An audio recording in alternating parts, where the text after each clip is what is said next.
हिमाचल प्रदेश विधानसभा में आपदा को लेकर पहले दिन हुए हंगामे के बाद दूसरे दिन भी चर्चा जारी रही। इस दौरान सत्ता और पक्ष और विपक्ष के विधायकों ने मुख्यमंत्री के प्रस्ताव के समर्थन और विरोध में अपने विचार रखे। इस दौरान जिला चंबा के भरमौर से विधायक डॉक्टर जनक राज ने भी आपदा के दौर में सरकार को विधानसभा के अंदर घेरने की कोशिश की। साथ ही डॉक्टर जनक राज ने विधानसभा के अंदर पत्र बम मामला उठाने का भी प्रयास किया। हालांकि विधानसभा अध्यक्ष के रोकने के बाद इस मामले पर बात आगे नहीं बढ़ सकी। भरमौर से भाजपा विधायक डॉक्टर जनक राज ने पत्र बम मामले में सरकार पर निशाना साधते हुए कहा कि ये पत्र किसी कांग्रेस के ही व्यक्ति का है जो प्रदेश सरकार के भीतर के भ्रष्टाचार को उजागर करने का प्रयास कर रहा है। उन्होंने सरकार की कार्रवाई पर सवाल उठाते हुए कहा कि इस पत्र को फर्जी आखिर कैसे घोषित कर दिया गया। जनक राज ने कहा कि सबसे यह मामला सामने आया है, सैकड़ों लोग इसकी सत्यता के बारे में उनसे पूछ चुके हैं। ऐसे में उन्होंने सदन के अंदर यह मामला उठाने की कोशिश की, लेकिन विधानसभा स्पीकर ने उन्हें यह मामला एक दूसरे नियम के तहत लाने की बात कही। जनक राज ने कहा कि इसको स्वीकार करते हुए वह विधानसभा में इस मामले को उठाएं। वहीं आपदा को लेकर जारी चर्चा के बीच भाजपा विधायक जनक राज ने सरकार के आपदा प्रबंधन पर सवाल खड़े किए। जनक राज ने कहा कि उनके विधानसभा क्षेत्र में पीड़ित लोगों को मदद नहीं मिल रही। जनक राज ने सरकार पर आरोप लगाते हुए कहा कि प्रदेश इस वक्त आपदा की स्थिति में जूझ रहा है और सरकार पोस्टर लगाने में लगी हुई है। चारों ओर नया दौर और सुख की सरकार के पोस्टर नजर आते हैं, लेकिन नया दौर केवल आपदा का है और प्रदेश में कोई सुखी नहीं है। इस दौरान डॉक्टर जनक राज ने सरकार की परफॉर्मेंस को चुनौती देते हुए वन नेशन वन इलेक्शन का समर्थन करने की बात भी कह दी। ऐसा है कि ये बहुत गंभीर मसला है और मैं स्पष्ट तौर पर ये कहना चाहूँगा कि जिस दिन से ये बात मीडिया के माध्यम से लोगों के सामने आई है, प्रतिदिन सैकड़ों लोग हमसे ये पूछते हैं कि आखिर सच्चाई क्या है।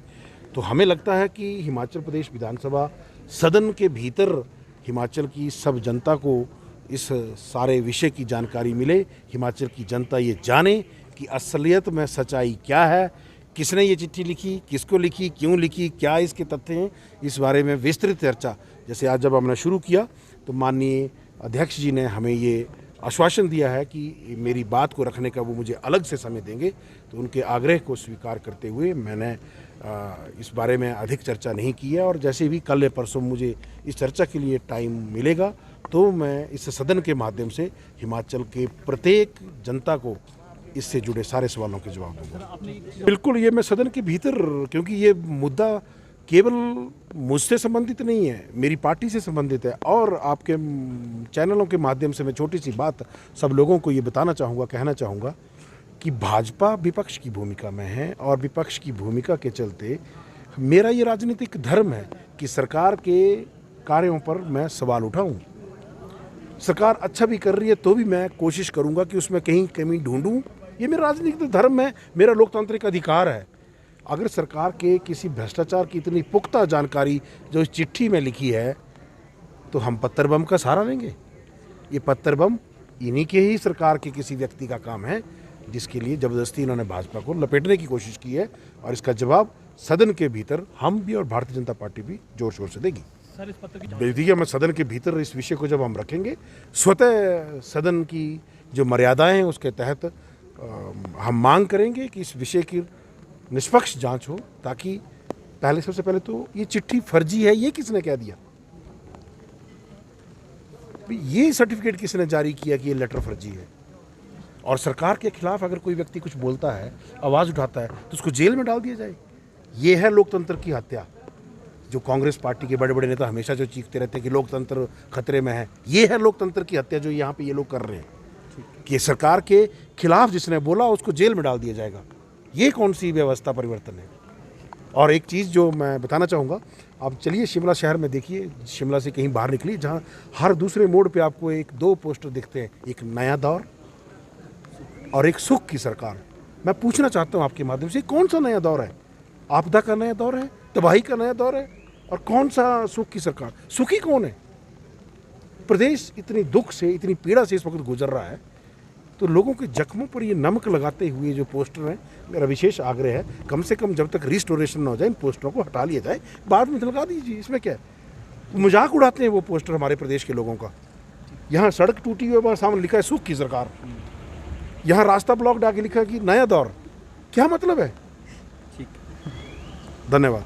बिल्कुल नहीं, क्योंकि ये खोखली घोषणाएं हैं, ये व्यवस्था परिवर्तन के दावे अब वो सत्ता परिवर्तन के द्वार खोल चुके हैं। मैं तो खुलेआम सरेआम कहता हूँ इस बात को कि नहीं विश्वास है तो लिखिए चिट्ठी केंद्र सरकार को कि हम एक राष्ट्र एक चुनाव का समर्थन करते हैं, और ताकि आपकी 9 महीने की कार्यशैली का जवाब प्रदेश की जनता जो है वो दे कि आपने किस तरीके से काम किया है, भेदभाव से काम किया है, पक्षपात से काम किया है। अपनी शपथ से सरकार ये भटक चुकी है, क्योंकि राहत पहुंचाने में जो भाई भतीजावाद हो रहा है, जो भ्रष्टाचार हो रहा है, उससे प्रदेश की जनता जो है वो अज्ञानता में नहीं है। प्रदेश की जनता सब जान चुकी है, क्योंकि नुकसान क्या केवल सत्ताधारी दल के लोगों का हुआ है, नुकसान क्या केवल कांग्रेस के लोगों का हुआ है, नुकसान प्रदेश के आम जनमानस का हुआ है। और आम जनमानस को राहत पहुंचे, ये भारतीय जनता पार्टी का एकमात्र संकल्प है कि प्रदेश के प्रत्येक इस आपदा में ग्रसित व्यक्ति को, चाहे वो किसान है, चाहे वो बागवान है, चाहे वो भेड़ पालक है, चाहे वो ढाबा संचालने वाला है, चाहे वो टैक्सी चलाने वाला है, प्रत्येक व्यवसाय को किसी न किसी तरीके से इस मानसून ने चोट पहुंचाई है, तो उन सबको राहत मिले, ये हमारा प्रयास है। दूसरा सर, आप कि ये मैं बड़ा बेतुका सा ये एक डिमांड है सरकार का, मुझे समझ नहीं आ रहा है, क्योंकि जब हमने इस एनडीएमए एक्ट को, आप लोगों को भी मैं कहता हूँ पढ़ें, सारी चीज़ों को पढ़ें, तो वहाँ कहीं इस तरह की कोई टर्मिनोलॉजी है ही नहीं। देखिए, जिस चीज़ का प्रावधान ही नहीं है उसकी मांग करने का अर्थ क्या है?